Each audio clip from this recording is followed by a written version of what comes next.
హైదరాబాద్ నుండి బెంగళూరు మధ్య ప్రయాణం చేసే వాళ్ళకి గుడ్ న్యూస్. ఈ రెండు మెట్రో నగరాల మధ్య బుల్లెట్ ట్రైన్ ప్రాజెక్టుకు కర్ణాటక ప్రభుత్వం గ్రీన్ సిగ్నల్ ఇచ్చింది. మొత్తం 626 కిలోమీటర్ల పొడవున్న ఈ హై స్పీడ్ రైలు కారిడార్లో దాదాపు 101 కిలోమీటర్లు కర్ణాటకలో ఉంటాయి. ఈ ప్రాజెక్టు పూర్తయితే ఇప్పటి వరకు 8 గంటల నుండి 19 గంటలు పడుతున్న ప్రయాణం కేవలం 2 గంటల్లో పూర్తవుతుందట.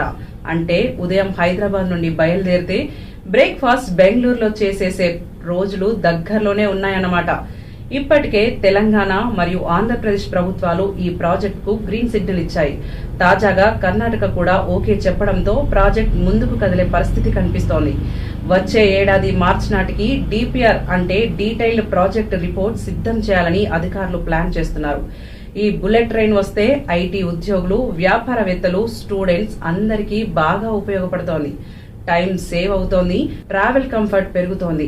ఇక మొత్తానికి చూస్తే సౌత్ ఇండియాలో ట్రాన్స్పోర్ట్ రంగంలో ఇది పెద్ద రివల్యూషన్ అవుతుందని ఎక్స్పర్ట్స్ చెబుతున్నారు.